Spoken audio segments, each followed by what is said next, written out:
Okey gang, so kembali lagi dengan Trustmatic Automotive. So lagi beberapa hari nak masuk bulan puasa dan nak dekat Raya Cina, Chinese New Year. So kat sini hari ni kita nak share macam biasa progress workshop dekat Trustmatic Automotive Shah Alam. Hari ni kita nak share berkenaan dengan kereta. Kebanyakan yang masuk ni kereta yang customer baru ambil daripada used car. Kereta second hand lah. Dia dah pakai, ada yang dah pakai sebulan, ada baru pakai seminggu. Yang dah beli dia datang nak buat repair dekat kita. So macam isu kat belakang aku ni, yang ni dia dah pakai 4 bulan, baru 4 bulan engine lost compression. Yang ni untuk BMW S5 40e hybrid. So sekarang ni dia datang dengan towing, kereta memang tak boleh start langsung. Cranking ada tapi compression tak ada untuk 2 piston. So kita suggest customer 2 option. Kalau untuk solution macam ni, kita ada full overhaul balik dengan tukar engine lah, tukar engine second hand. So bergantung, jadi yang tu bergantung kepada customer punya budget lah. Untuk kat sebelah ni dia ada satu biji lagi BMW F10. Dan ni masalah gearbox, transmission fault error keluar, dia lock gear. So sekarang technician akan bawa turun gearbox untuk check masalah dalaman untuk gearbox kereta BMW ni. Yang ni menggunakan gearbox 8 HP 45 ZF.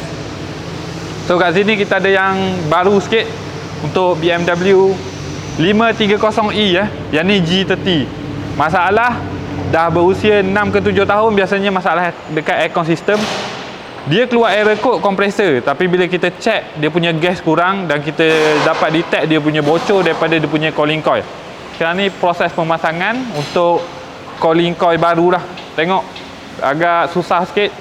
Dia punya part-part hybrid untuk intake piping nak buka memang kena buka intake lah, supaya senang ke technician nak access untuk buka expansion valve punya pipe. So kita pergi ke belakang tu, belakang ni pun kita ada lagi 1, 2, 3 biji BMW dan 2 Mercedes-Benz lah.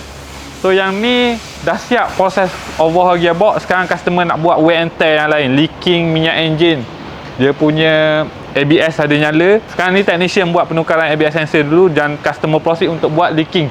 Yang ni N20 dan ni customer dah pakai almost tahun tapi dia beli second hand juga. So isu dia, gearbox dia kena overhaul sebab apa? Sebab sebelum ni air masuk dalam gearbox sebab gearbox cooler pecah. Pentingnya penukaran sebelum pecah supaya tak kena macam ni. So customer ni kena keluarkan duit untuk buat full overhaul. Sebab dia dah buat 3 kali flushing tapi still lagi ada masalah dekat dia punya gearbox. Kat sini ada lagi satu N20 F30 juga. Yang ni baru pakai sebulan. Engine jadi tempang, keluar drive train dan bunyi knocking dalam engine. So yang ni memang masalah mechanical dalam engine lah. So sebab tu pentingnya buat pre-purchase inspection sebelum beli kereta. Yang tu kita ada sediakan servis untuk check kereta dekat on-site, dekat used car sekitar Selangor dan juga KL. Ataupun boleh deal dengan salesman, bawa kereta datang workshop untuk kita buat checking sebelum abang dan kakak-kakak beli kereta untuk raya ni. So yang lagi satu untuk S5, yang ni bukan hybrid. Masalah dia bunyi valve cover tau. Bila start stock tu dia ada bunyi bersio dekat dia punya valve cover. So customer dah proceed tukar original part, one set untuk valve cover. Untuk Mercedes-Benz 2 ni masalah dia sama, dua-dua masalah tak ada power. So satu kita dah dapat detect berpunca daripada Elite. Bila masalah tak ada power, tak semestinya tebur ke orang masalah untuk pengguna-pengguna Mercedes lah. Datang dulu ke bengkel, buat checking dulu, make sure betul part mana yang rosak untuk korang tukar, untuk settlekan masalah korang yang lost power tu. Lost power berkemungkinan boleh jadi daripada tebur dan berkemungkinan juga boleh jadi daripada masalah lain. So untuk korang yang berhampiran Lembah Kelang, nak check ataupun nak repair kereta konti korang, boleh datang ke Trustmatic Automotive Section 15 Shah Alam. Kita buka daripada hari Sabtu hingga hari Khamis.